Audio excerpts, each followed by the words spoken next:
nitwa Bamboneho Tasiyani. Hanyuma ikibazo cyane ndacerekeza ku mushikiranganji w'uburundi bw'Uganda. Hanyuma rero ikibazo mfise ni kuvuga ndati mu mategeko ko kubana n'umukenyezi ari kubana n'umukenyezi umwe, ariko rero aho tugomba uwo mudufashe kuko abakenyezi hari bariko baratugora. Rero ku ruhande rw'iwanje maze imyaka 15 utamukenyezi turi kumwe. Hanyuma rero cantangaje ni uko kuvuye naho mpagaze ngaha bazanye uwo mukenyezi bamushira mu nzu, bamaze kumushira mu nzu ndabaza batwara ati uyu muntu yaje ngaho kugira iki rero maze turihe n'imbere y'abana. Ndagenda ndabwira Buramatari ambwira ngo tuza kundabira ngora. None bajya kubaho rero nagomba mumfashe mu ngure ko umukenyezi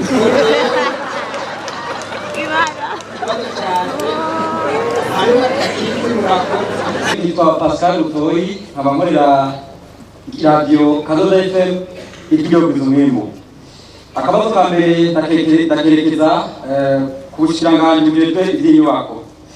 Ubwo bushiranganje rero buje buherutse kugirana amasezerano y'ishamwe mu Foundation Group isubirwa na Fabrice Manirakiza kugira ngo hubakwe isoko nkuru ya Bujumbura. Munyuma Fabrice Manirakiza yaciye ashinga ikigega cyo kwegeranya amafaranga yo kubaka iryo soko.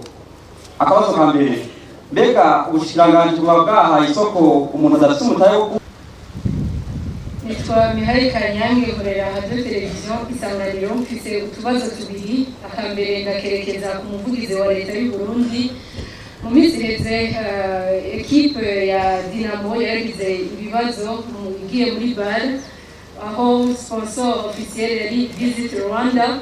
Mu minsi za umugwi wa Urunani nawo nyene zikaba inkino nk'izo za bar, kandi n'ubundi sponsor officiel ni Visit Rwanda. Kuri ibyo kugira hatazosubira kuba ibibazo, leta y'u Burundi ihagaze heza. Murakoze. Nitwa Najambere Ildefonse, kugira ubushikiranganje bwo gushigikirana imibano gateka kazina muntu n'iterambere ndakumira. Nibyo uyu mwenegihugu yashikirije ikibazo yumva yuko ku mutima wiwe kitamuhumurije, ariko mwabonye mwese ko abari ngaha baciye batwenga, ngira ngo nuko bumvise ari ikibazo kibajijwe, aho yavuga ati abakenyezi bariko baratugora. Nagomba nkosore uno mwenegihugu ko mfise mikro, abakenyezi ubundi n'abafasha si abantu bagorana, bariko baratwumviriza naho hoba hari akabazo gacanka kandi mu muryango, baguma ari abafasha. Tugumane ku muzirikane yuko ari abafasha.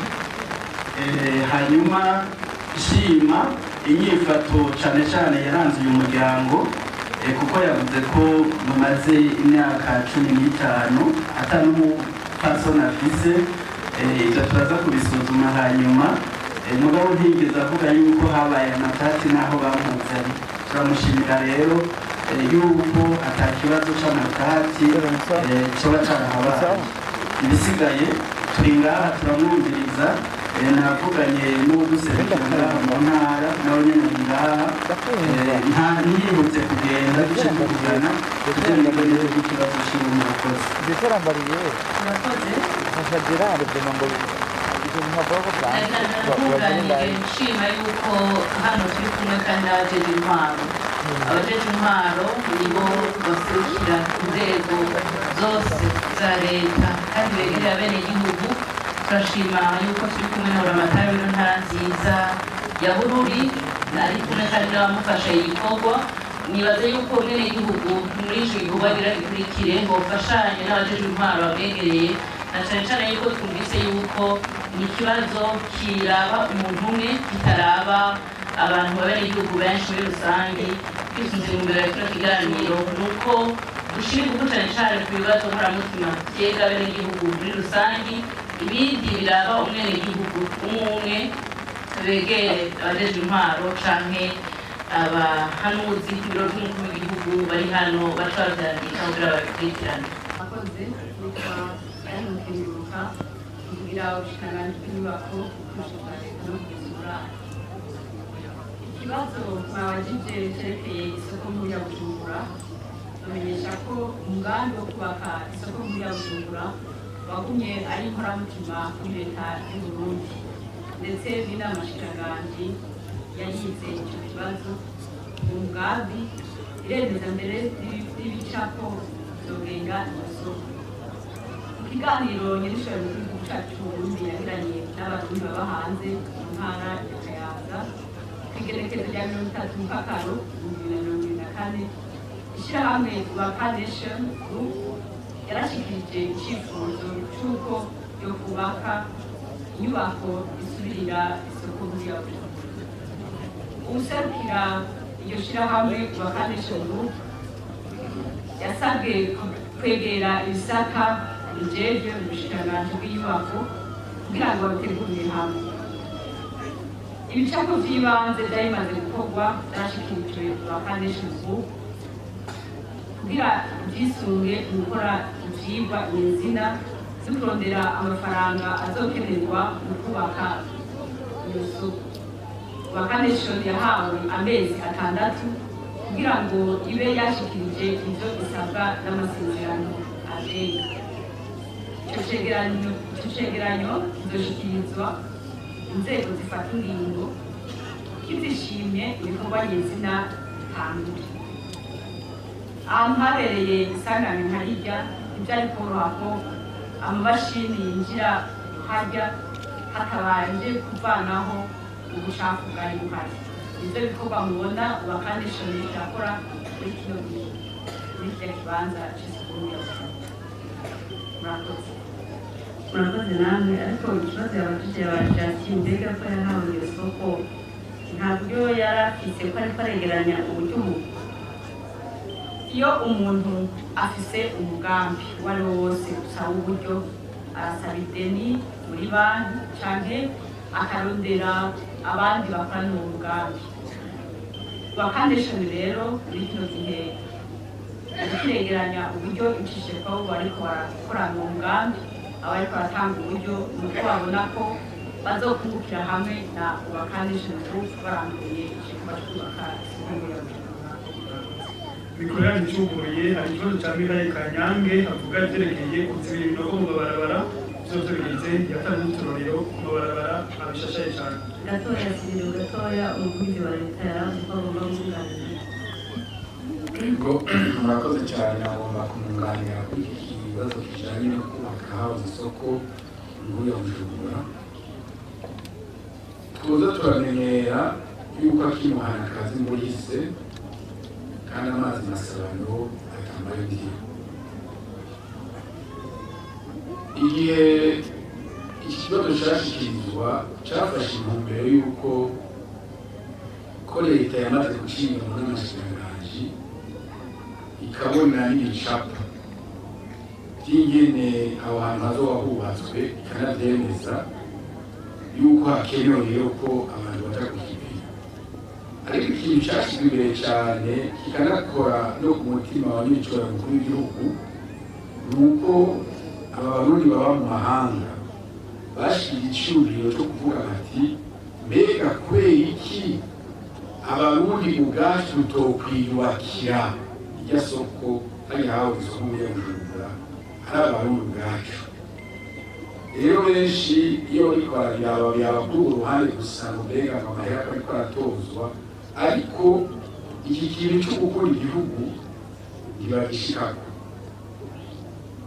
Si ukuvuga yuko abo bariko baratoza amahera abarundi bitari gushoboka ko yatoza hanze, ariko twumve twese iki kintu cy'uko abarundi ubwabo aribo biyubakiye kiriya kibanza cyahoze n'isoko nkuru ya Bujumbura nizo bayiteka mu Burundi. Hanyuma ikindi kintu gikomeye abantu bomenya cyangwa twomenya ni uko iyo abarundi bahagurutse hatazobura abagomba kubaca intege, kuko abansi bazokwama bagaze. Namwe ibyo abarundi muriko murashyiramo uburyo muri ibyo bintu kugira ngo ikiya kibanza gisubire cyubakwe ntimuzotangazwe n'uko mu minsi abaca intege amahera yanyu azogwayo ubizogorana bizogira gute. Ni ukubera yuko hari abatazonezerwa n'uko ari abarundi ubwabo bahagurutse kwiyubakira aho isoko uriya Bujumbura. Ico kintu agomba rero abarundi tugende tugaze tumenye yuko kitazobura, ariko cyane cyane tunezerezwe n'uko abarundi bamaze gufata iyo ngero yo guhaguruka kwiyubakira koze. Jewe ni ambasaderi w'Ibarampama, umuvugizi w'ubushikiranganji ibyo bujejwe harimo inkino.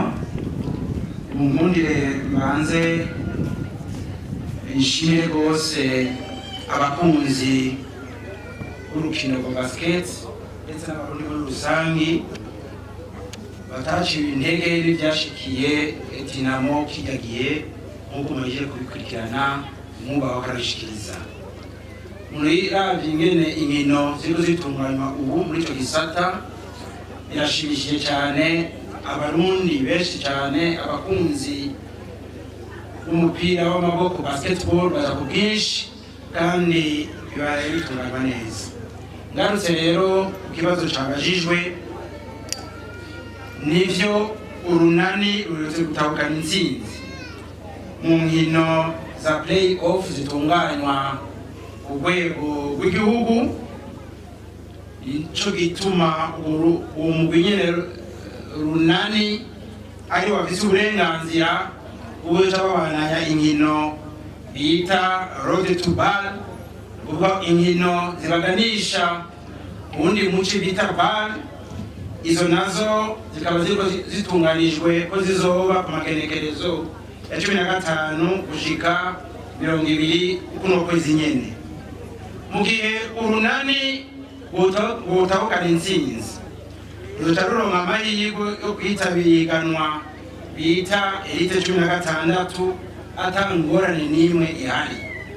Bisobanura yuko muri izi ninganizo zibiri za road to ball niyo bita elite 16, izi zitunganywa n'ishirahamwe mpuzamakungu y'inkino basketball bita FIBA, kandi aha nta ruhara ruba rurimwo rwo bita sponsor.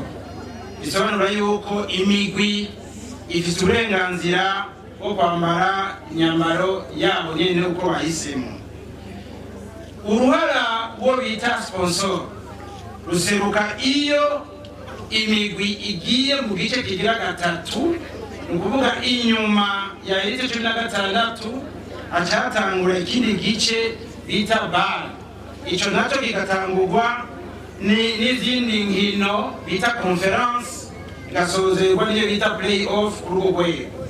Aha rero niho umusponsor aseruka, kandi ni naho hacamenyekanwa neza ibijanye n'imyambaro uko bimeze. Hariho rero amategeko atangwa yerekana ingene izo nkino kuri ico gice zitunganywa, kandi imigwi iba yaronse amahirwe yo gushikaho barayereka ayo mategeko, bakemeranya kuri ayo mategeko, bagashira ku mukono. Twibaza rero yuko igihe tuzoronka amahirwe yo gushikaho nibatwereka ibitunganijwe, ni naho tuzoronka ico dushobora gushikiriza ku bijanye n'umwambaro. Ariko naho bimeze uko, abasanzwe barongoye FEBABU ntibicaye, babandanya bakora. Tubibutse yuko mu minsi iheze usanzwe arongoye ishirahamwe mpuzamakungu y'umupira w'amaboko basketball FIBA yarageneye Burundi, kandi baragenda bitari bike ku bijanye n'izo nkino za basketball. Dufite rero icyizere yuko twaronka amahirwe yo gushika kuri urwo rwego. Nibaza yuko intambamyi twahuye nazo igihe ca Dinamo vy'ukuri tuzobura nazo. Murakoze.